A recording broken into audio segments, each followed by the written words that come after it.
Hello, thanks everyone for joining. Let's see who we got. If you just post a quick hello with your job title and wherever you're based, always interesting to see where people are joining from. And we will kick off in 1 or 2 minutes. Just wait for a few people to join. Hi, James. Good. That always means at least somebody can hear me talking. Nava over in Oakland, California. Awesome. Excellent. James, Director of Product based out of London. Good. Awesome. There's a few names you recognize. I think Anthony recognized your name. Frederick recognized your name.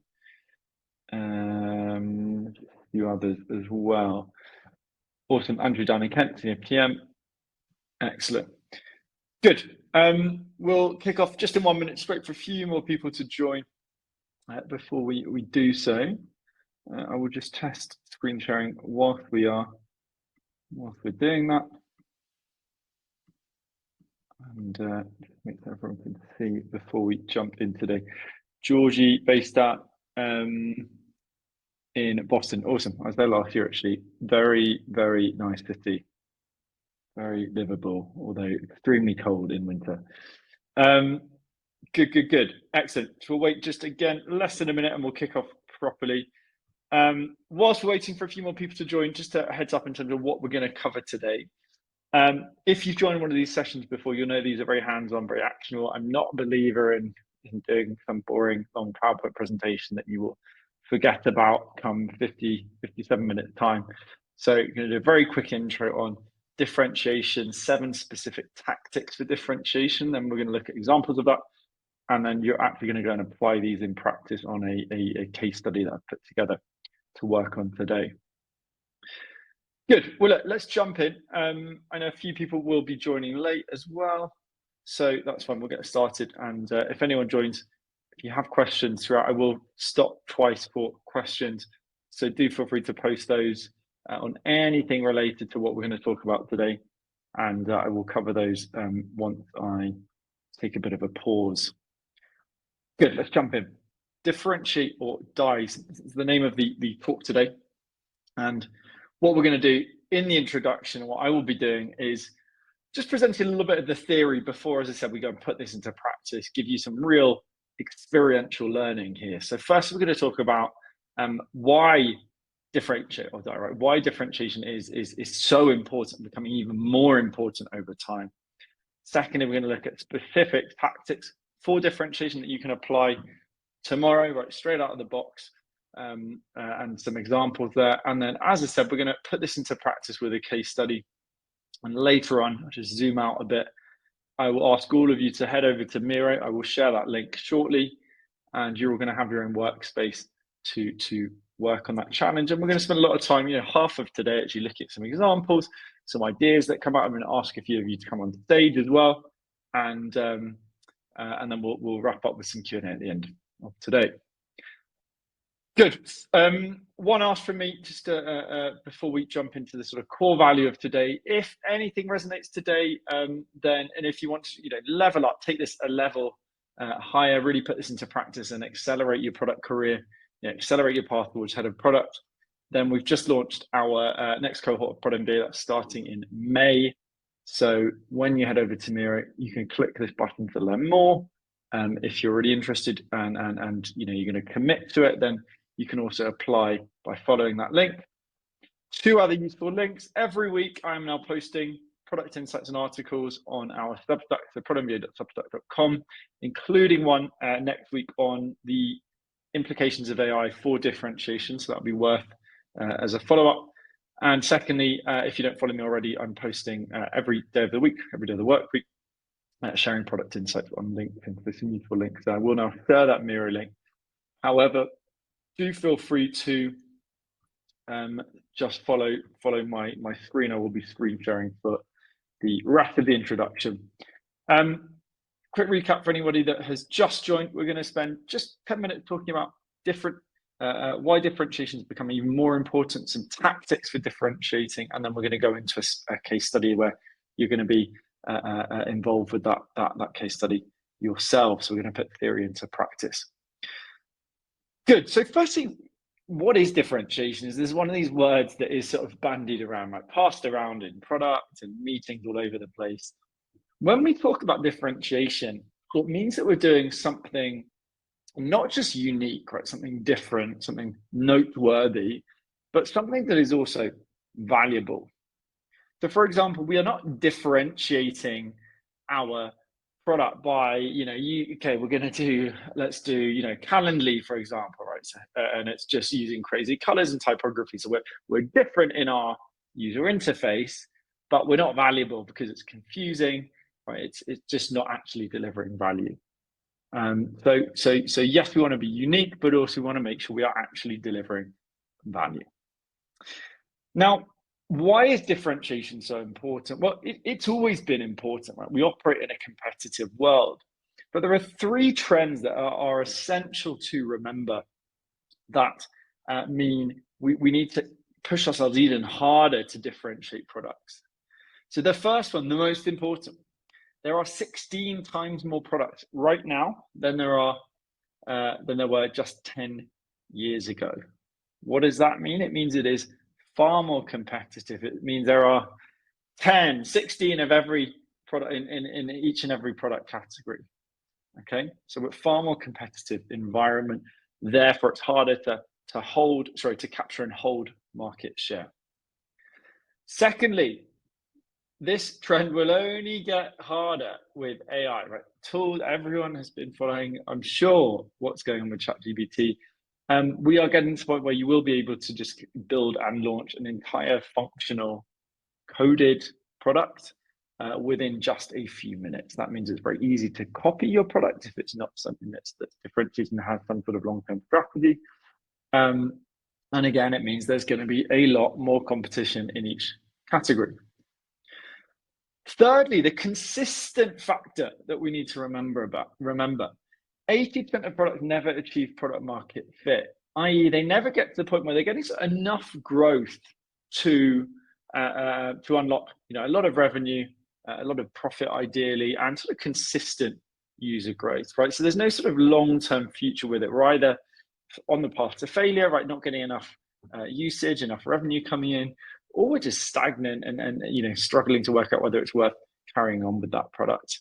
And that usually comes down to lack of differentiation. If we look at the 6 out of 9 top reasons why startups fail, there's a great CB Insights report on this.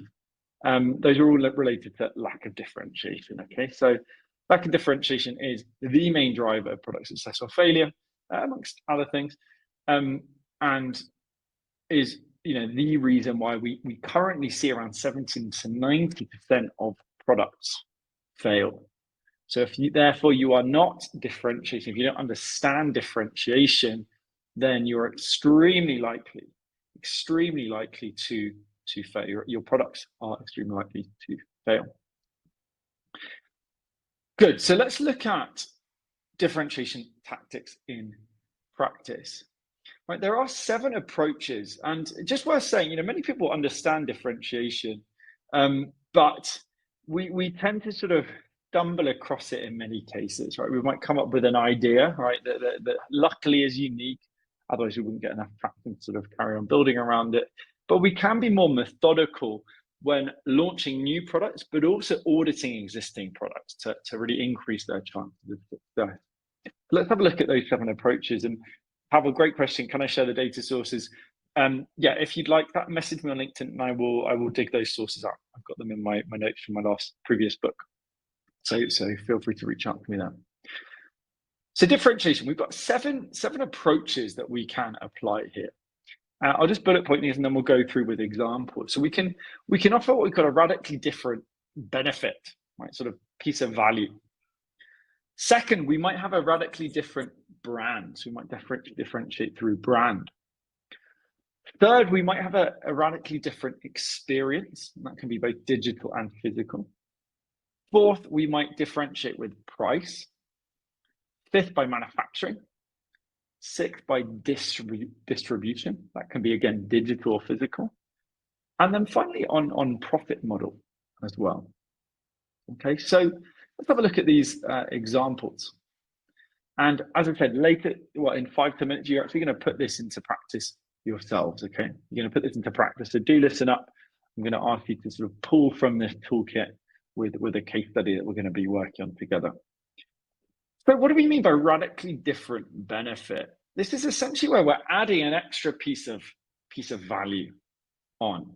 Let's take a really simple example, right? We might, back in the day, beginning of video conferences, Zoom might let us screen share. Another tool would only let us do, hear the other person and see the other person. So screen sharing might be an added benefit, for example.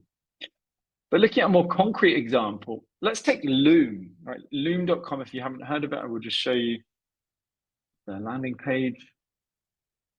But Loom is essentially where you record and then share videos with a very simple link. Some previous ones I've got on there. So let's have a look. So Loom, actually, if you think about it, is not too different from something like QuickTime, right, that you might have on your Mac, for example.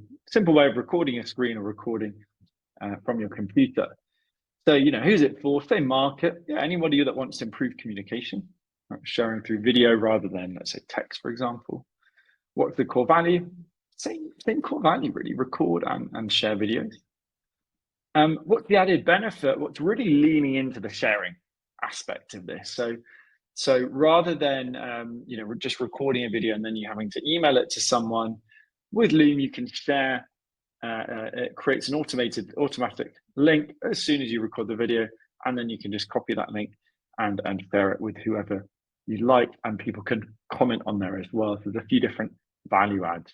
Okay, so that's what we call an added benefit. And that's the most common way of differentiation. Usually we think of a feature or a specific piece of value that is different from its competitors there.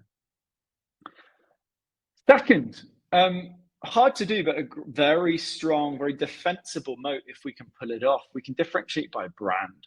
So let's take Patagonia versus North Face. Who's the market? We could say young people, 18 to, let's say, 30, that are concerned with the planet, probably a little bit higher income. What's the core value? They on paper, they do the same thing. Sort of quality outdoors clothes like a ski jacket or a thermal jumper, for example. But the reason why people don't buy North Face and buy Patagonia is because when they're buying Patagonia, they're saving the environment. They're putting themselves within this tribe of not just reducing impact, but actually Patagonia will reinvest your money to offset any damage done by the production of their clothes. So they've got a really strong brand around that, which has created a very loyal following as well. So it's differentiation by brand. Third, we've got radically different experience. Let's take a physical example here, but again, it could be digital. I think a great example of a digital would be, say, let's do video conferencing. Tools like Zoom, pretty boring, quite corporate. You come across something like a great company called Butter.us, where it's really fun. The experience is more fun, lively. You've got these silly little emoticon things as well. Okay, it does the same thing on paper, video conferencing, but adds this very different experience. Okay. Easy example though is to think of like a cocktail bar versus a pub, right? It's sort of the same kind of people. What's the core value?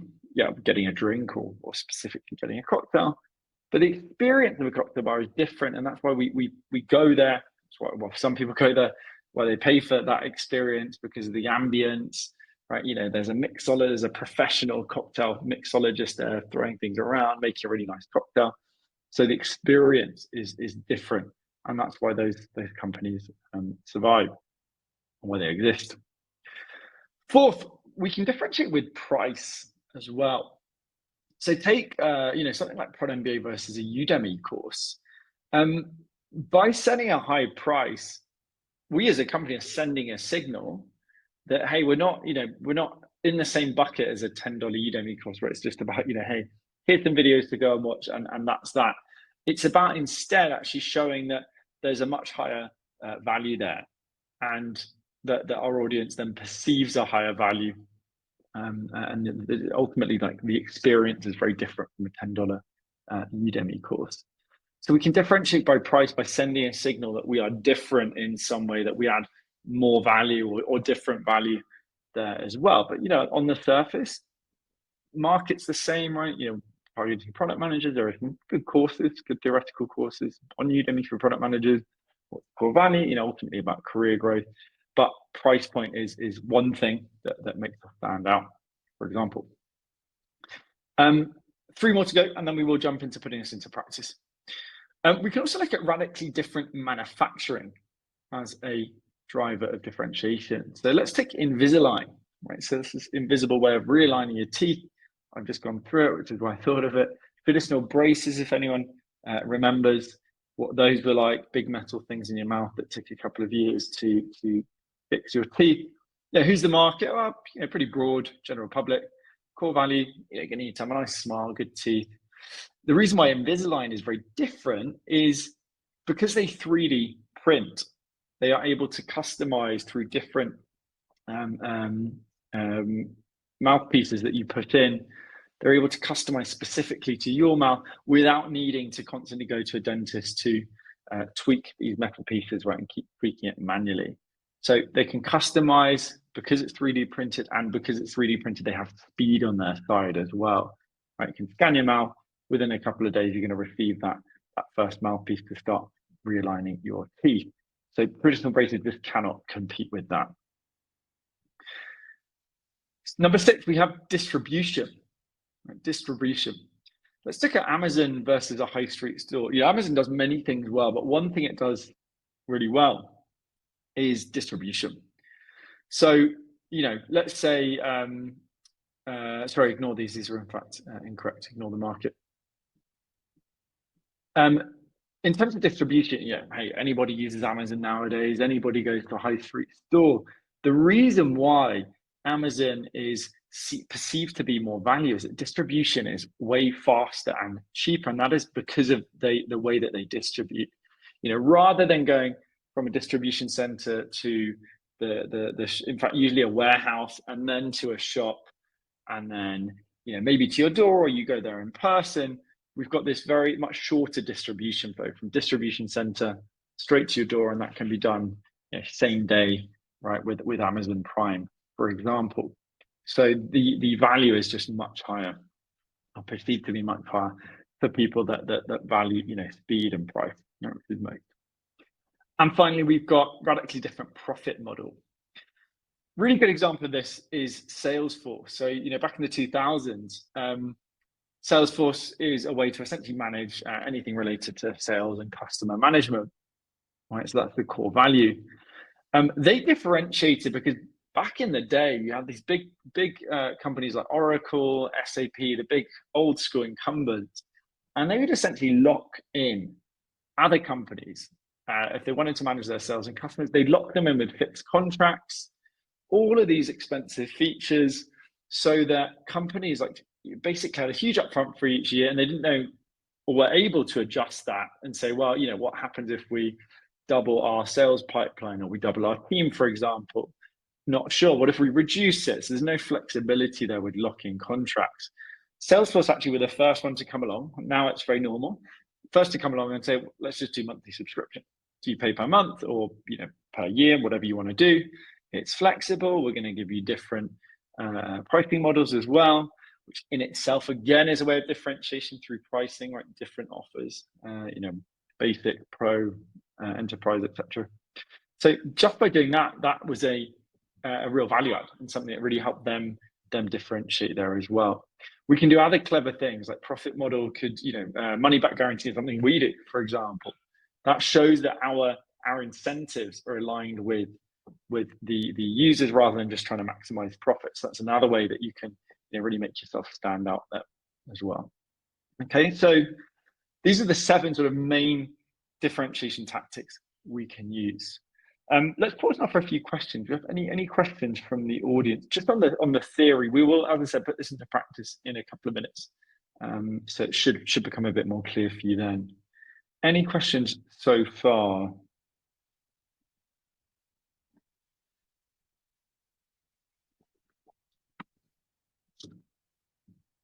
All good? Okay, excellent. If questions do come up, just post them on the chat and we will come back to them. Right, enough of the theory. I'm sure you're a bit bored of hearing me go on and on. So if you're not a Miro already, I would like you to hop over to Miro. I will share my screen still. If you could hop over to Miro, I'm just going to share that link again, just in case anybody joins late. Let's go have a look over here. So what are we going to do for the rest of today's session? I'm going to get you to come up with a differentiated product offer. Okay, so let me give you a bit of context, and then we're going to go into a time session where you're going to try and come up with a differentiated product offer. So the challenge today, I'd like you to come up with a differentiated product based on the following context, the following information.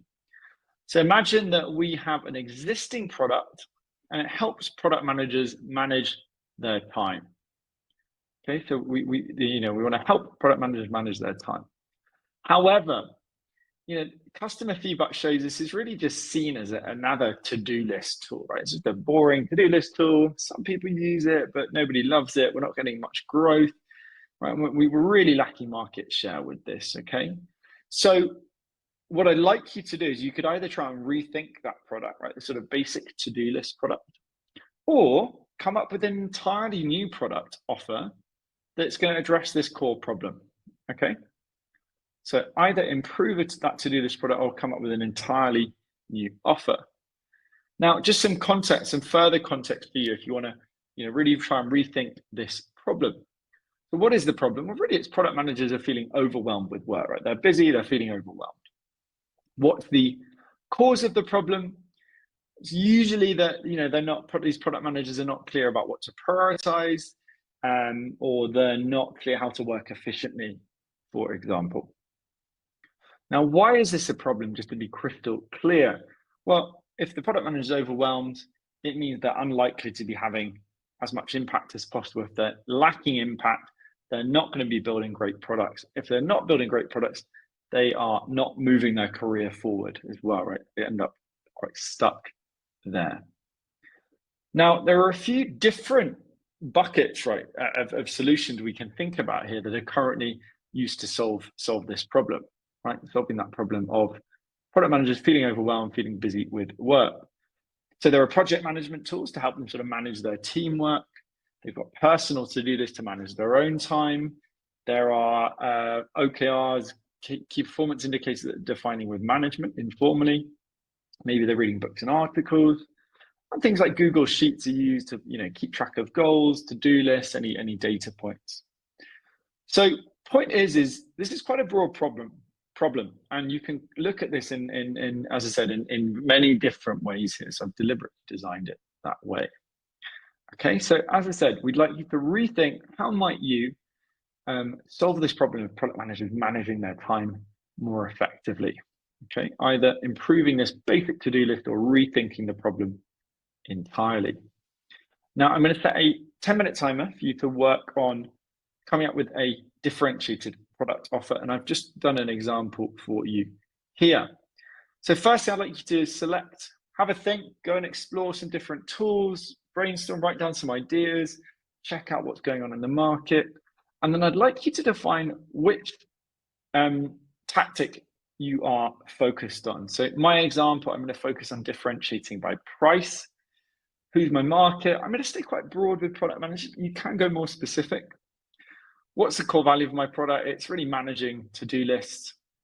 How am I differentiating? I'm differentiating the price, and I'm going to say, well, this isn't a great idea, but just as an example, hey, every time that you don't complete, let's say, the top 3 things in your to-do list every day, then you pay a fine of $1, for example, so that our pricing is done differently, our product profit model is done differently in that case, okay? So that's one way of differentiating a product offer.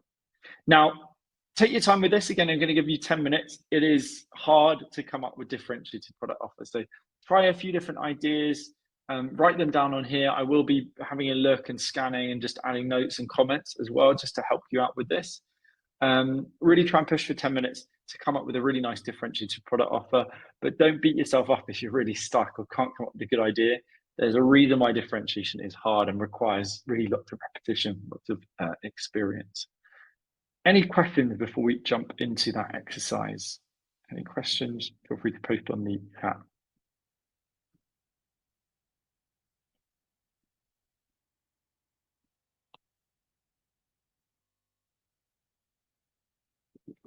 Okay, excellent. If they do come up, I will keep an eye on the chat, so do feel free to post questions. Very simple, as James has done, my assistant here. Just add your name top left, grab any of the empty boards, and get started on that exercise. Any questions, as I said, do post on the chat. I will set a 10-minute timer in Miro. There is some nice, relaxing music as well. So 10 minutes to work on that, and then we'll review some and finish with Q&A at the end.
If you come up with an answer quickly, try another. See if you can think of 2, even 3 different ways of differentiating.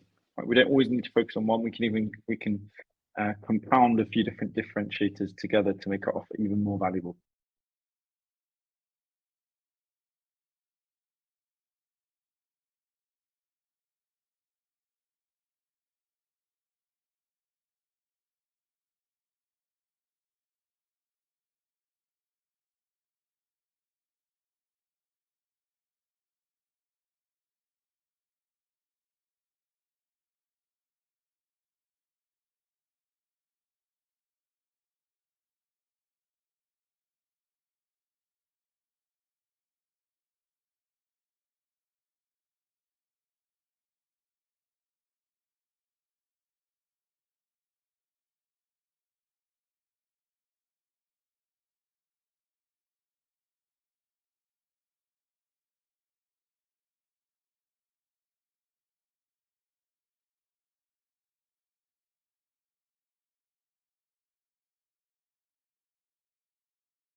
Just do 2 more minutes for that. In fact, 2 more minutes for that exercise. I said if you've done one differentiator, think of another one, or how a few might compound together.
Let's wrap up there. Looks like most people have got some really nice ideas down. Good. Have we got anybody that would like to volunteer just to talk through the differentiation? If so, just say me or I can volunteer on the chat for me. Whilst we're waiting for that, I will scan a few of these examples.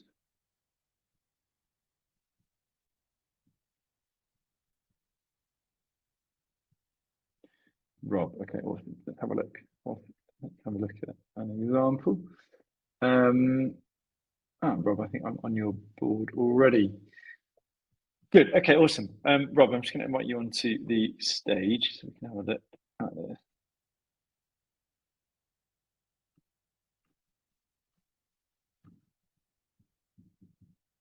Matt, I'll come to you after as well.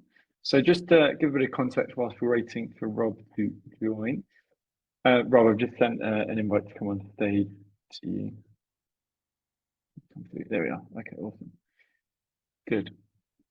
Thank you very much for volunteering.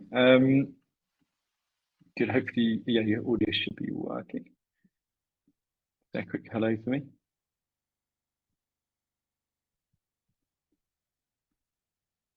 Okay, whilst Rob's sorting out his audio, let's have a look at this. So Rob's focused on radically different experience. There you are. Okay, awesome. Yeah, perfect. Okay, Can you hear me? great. Right, so let's have a look at this, Rob. So you've got radically different experience. Market, you've gone for PMs at a very small company. Lots of competing priorities outside of the PM space.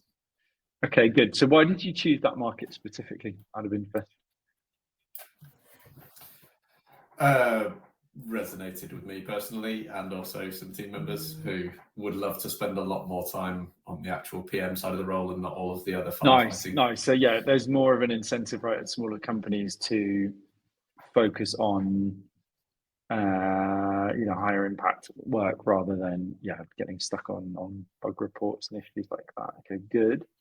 Core values: spending less time writing documentation and more time understanding and solving problems. Awesome. Good. So you're looking at different experience. Yeah, nice. So rather than, let's say, who do you think would be your sort of the key competitor that you would be differentiating against or differentiating from in this case?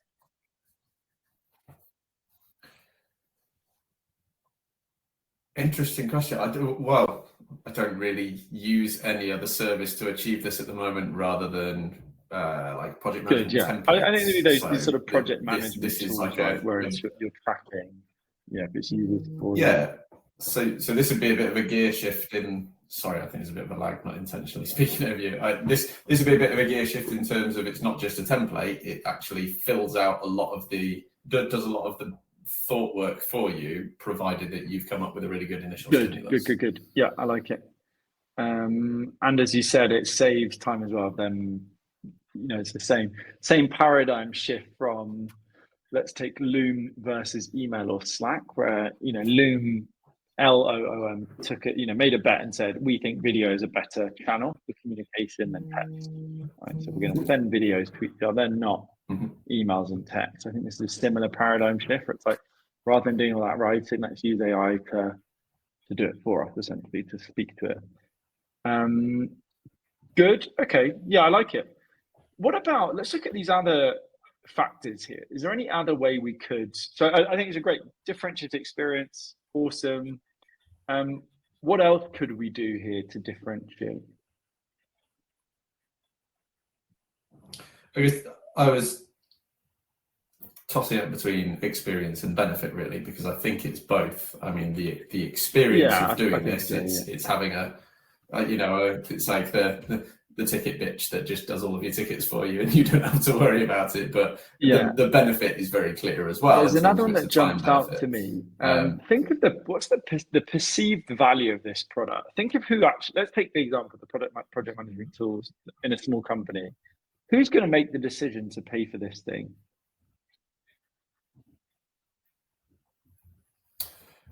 Well, yeah, interesting. Probably someone at least in that PM line of hierarchy, either a product at the top, or someone down that value chain. Usually going to be probably the most senior product person. Think about price. So price, really important. Different price is not about objective, like objective value in some way, or how much it cost us to build it. Price is always about perceived value, how much the end user or the end customer thinks this thing is worth.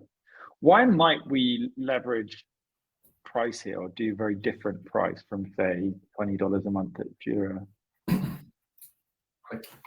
I can think of a good example, which you may also have in the back of your mind. I think is it Todoist, they actually just go straight to the end user. They don't bother trying to bill at the company level. They just go, hey, look, this is cheap. It's a cup of coffee every month, but we can capture way more people because there's no sign-offs required. There's no the budget for this month. It's just I pay for it personally. So you could go low, right? And you could go, let's just do it individually.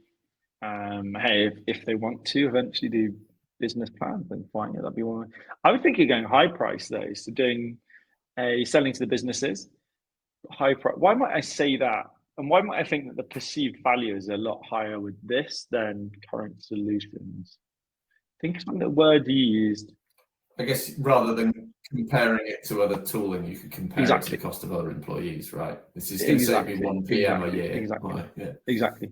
Yeah, it's like having a virtual assistant, product owner, or project manager with you all the time. So that's worth a lot more money than $20 a month or whatever it is, for example. So that would be one approach. Yeah, and I think the profit model, I think the more profit model is like who you are. No, it would be, sorry, I always confuse myself with these two. Yeah, it would be profit model, essentially in terms of like, where are you generating revenue from? Like, what is the vehicle rather than the price point? Yeah, there's an argument to do B2C versus B2B. I mean, that's something we do, right? Actually, generally target B2C. Hey, if a company comes along, that's fine. Like, we'll work with you. But we're exactly to that point, just remove friction. It's not something we want to deal with. It's these long sales cycles, etc. So yeah, that could be an interesting one. Although would challenge how much value you could deliver, right? Ultimately, this is about alignment, right, in some way. So I'd say, maybe better for the core experience to go down the B2B route, for example. Good. Okay, awesome. Really good example. Thank you for that, Rob. I'll just take you off the stage, but thank you for that. And I'll bring Matt on. Let's have a look at Matt. Matt, I will just grab you onto the stage. If anyone else wants to volunteer as well, feel free. If you struggle with it as well, very natural. So do say, hey, Henry, I was struggling with this. Come on stage and we can go through a bit of coaching on this. Good. Matt, let's get you on as well. Let's go have a look at your board.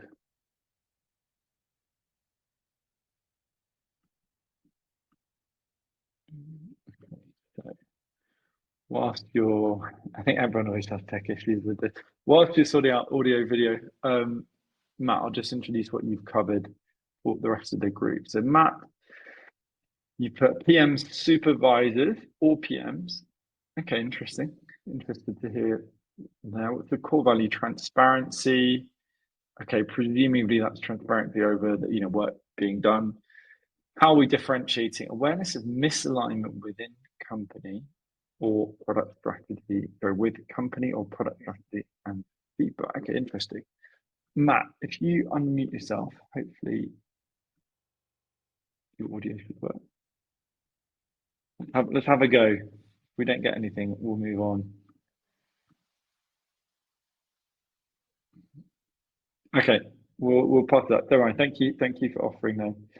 Good. Have we got any other volunteers? Otherwise, I will have a look. Sorry, lacking a bit of context on this one, so I didn't want to cover it with the group. Pavel had some really good examples. Pavel, let's have a look at yours. If you don't want to come on stage, just feel free to write on the chat as well. If you want to come on stage, can talk through. Oh, you've got some really nice examples here. Okay, awesome. Let's grab you, invite you onto the stage. Matt's dodged a bullet with dodgy internet by the looks of it. I was interested to hear more about yours, Matt. But we'll see. Let's see if your internet works after this. Good. Pavel, excellent. So Pavel's got some really nice ideas here. Thank you for volunteering as well. So let's talk about the first one. Sure. Radically different brand. So sorry, to recap. Who's the market? Yeah, product managers broadly. You're not getting specific with the niche, which is fine depending on what we want to do. Core value, keep priorities clear. Okay, so focus on priorities. Excellent. So talk us through this first one with your brand. And why you think that's important? Yes. So I mean, yes. So yeah, as you can see, just as a brief introduction, I rather focus on quantity than quality. I was generating quickly for various dimensions. So the one with brand, yeah, just I literally looked at your differentiation of Patagonia and thought what could happen here. And for example, this could be the way of differentiating, right? That actually our brand cares, and you can actually also impact, let's say, how much we do, right? So your success is our success. I think, or like your success is the success of the planet. So good. It would be very This is a really it's a great trend, but it's also one that's pretty powerful at the moment. Like we're seeing this. I'm just going to show a few links whilst I'm screen sharing. Ecosia, if you've heard of that, does replaces. It's not very good. I try to use it where possible, but it tries to replace Google. And the more searches you do, the more trees that they plant with the money they're making from advertising. So that's a similar thing where it's taking an existing model like search and making it eco-friendly. Another thing we're seeing a lot of, I forget the name. There are quite a few, particularly in Europe, eco-friendly banks. Eco-friendly is the wrong word for it. Ethical bank. So essentially, we're taking existing model, which is like a neobank, right? So it's still an online bank. If anyone knows the name of one of these companies, I'm a complete mind blank. They've got things like nice wooden cards rather than plastic, for example. They essentially offer the same things, right? It's a current account, maybe some basic savings or interest rate, but it's just saying, hey, we're a bank, but we reinvest profit into the environment, for example. It's a really very, very valid model, and it gives the environment obviously as well, which is great. I'm thinking as well, there's something else related to this that we could leverage as an opportunity. Let's take this concept. Which of the other differentiators could we tie in here? Think about the action being done here.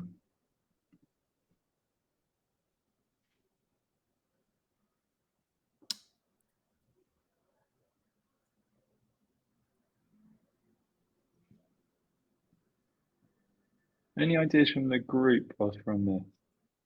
So think like currently, let's assume, usually these kind of tools, we're going to charge some sort of monthly subscription, right? So think of profit model. What can we do differently in this case? How are they investing in these trees? Are we just trusting them to do it, or is that done through us, for example?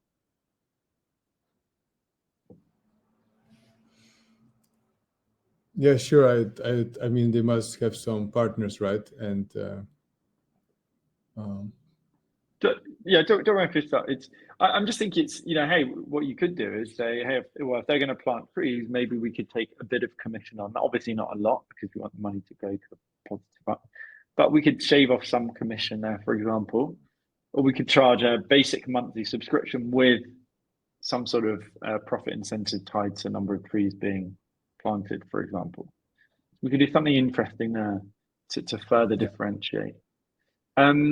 Good. Let's look at one of the other ones. So radically different experience, elite group. Good. So this is sort of an elite community, people holding each other accountable. This is something that we're working on. Out of interest, we're going to launch in the summer. Okay. So why? Talk me through why that. I'm not saying it's wrong. Why do you think this is a different experience specifically?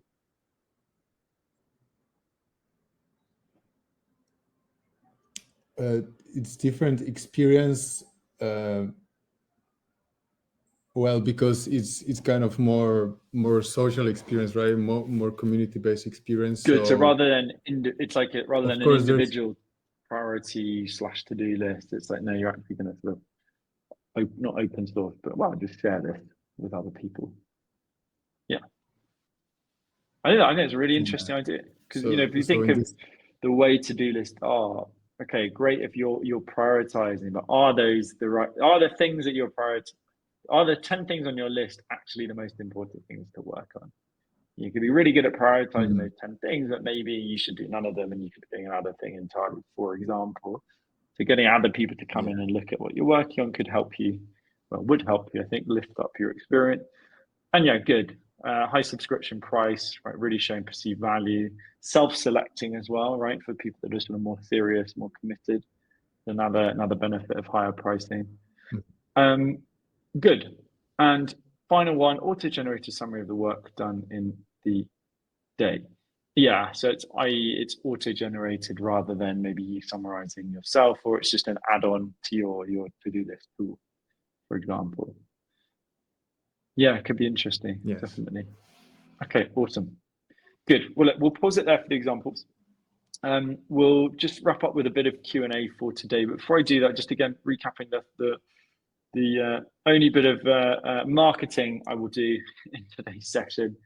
As I said, we've got our next cohort product MBA starting in May. If you want to actually build a product from zero all the way through to revenue and use that experience to build your own playbook and really fast track your path to product leadership, then do have a look at that. And you can click this link here. We've already sold out 9 out of 20 places as well. So it's best to have a look at that this week and get in touch with me or just message me as well if you want to hop on a quick call and learn a bit more about that. Okay, today, as I said, just an introduction to differentiation. Good to get you thinking about this, but ultimately you need to be going and putting this stuff into practice. Okay, whether that's launching a new product or auditing an existing product. Good. Let's wrap up with Q&A. So any questions related to maybe the product you're working on, any struggles you have there, anything you're struggling to differentiate, for example? Any questions, feel free to post on the chat and I will cover them as they come up. And thank you, Pavel, for volunteering as well. Excellent. Any questions on the topic of differentiation, how to differentiate, how to put this into practice, for example, how to get your team on board with this?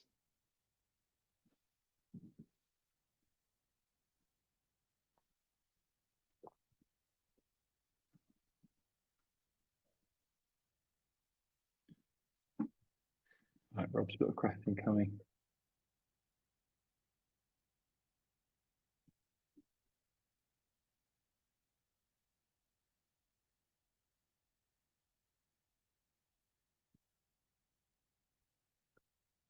Okay, a couple of questions come up.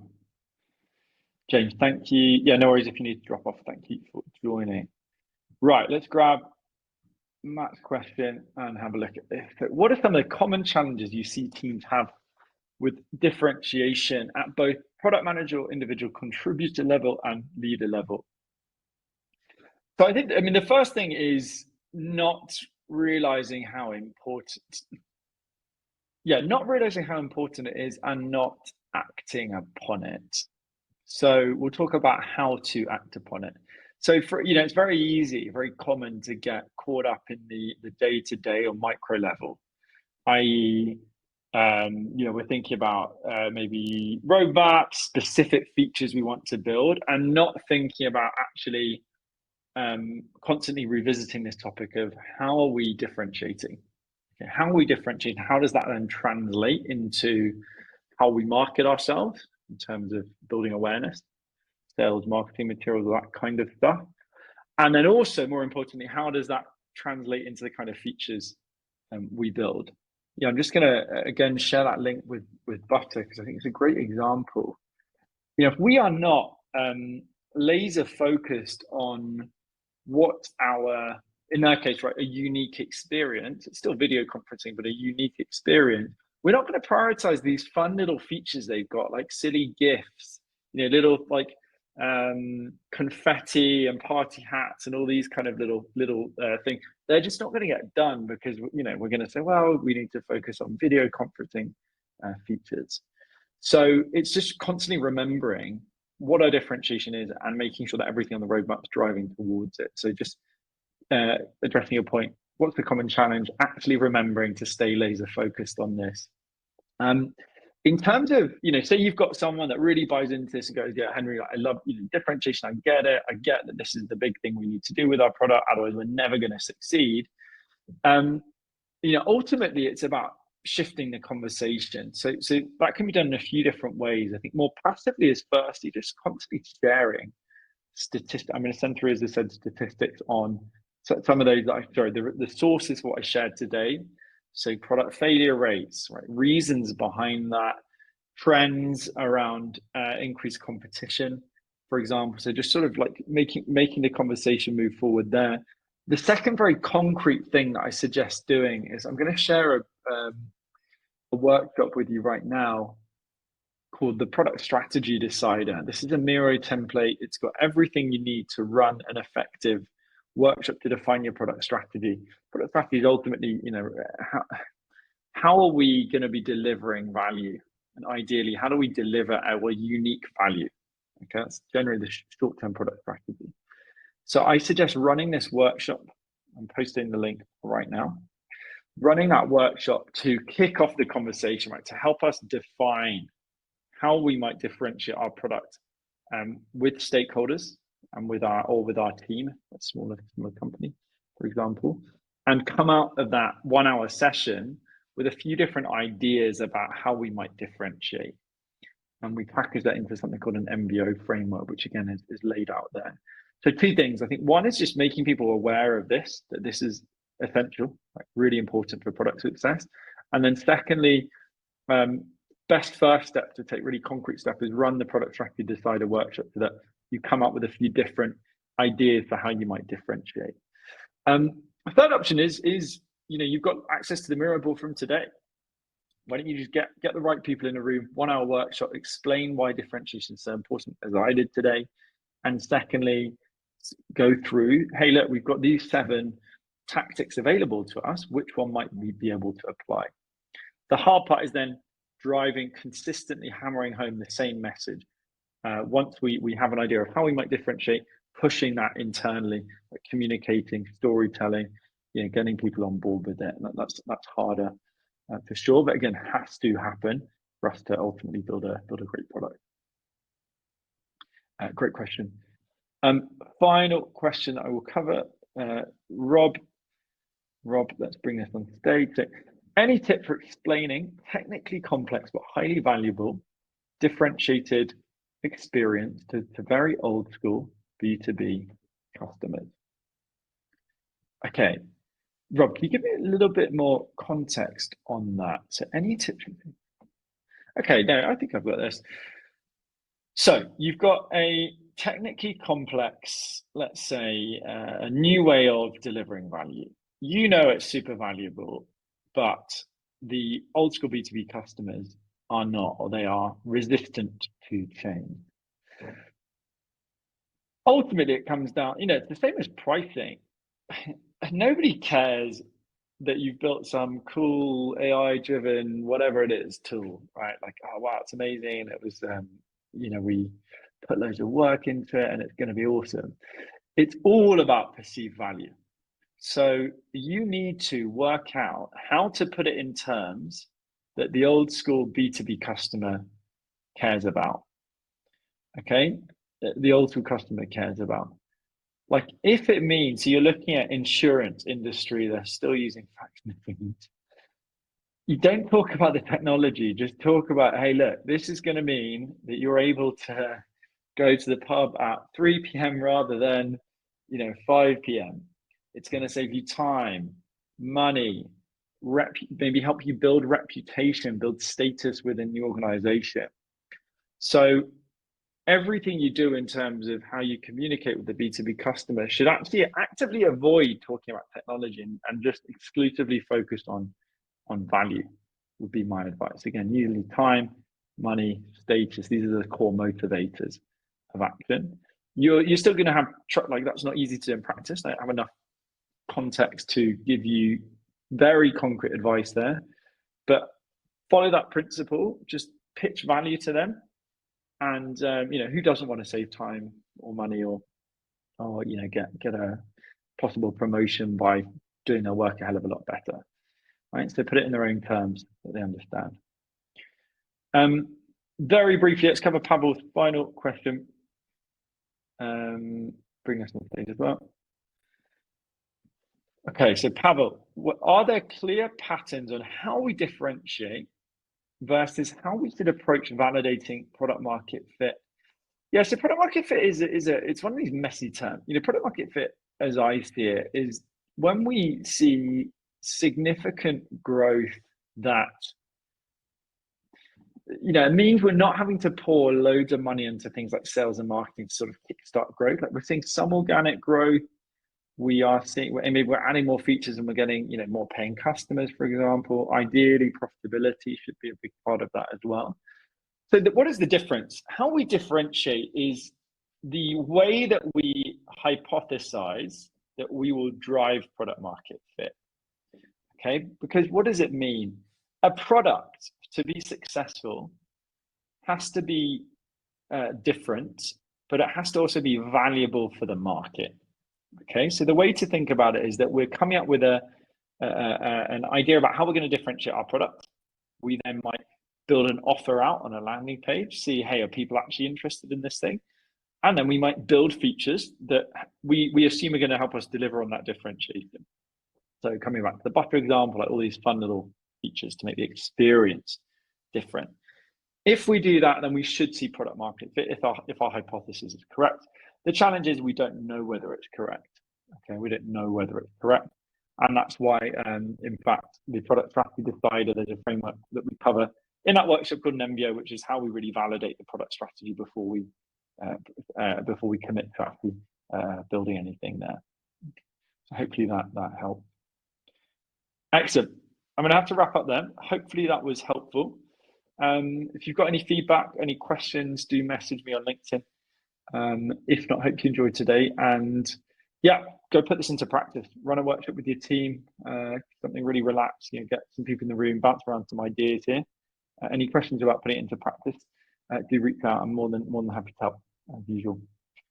Awesome. Thanks everyone for joining. Thank you, Pavel. Thank you, Rob, Matt as well for volunteering. Brienne, thank you for joining. Mark, thank you for joining as well. And thank you everyone else for joining.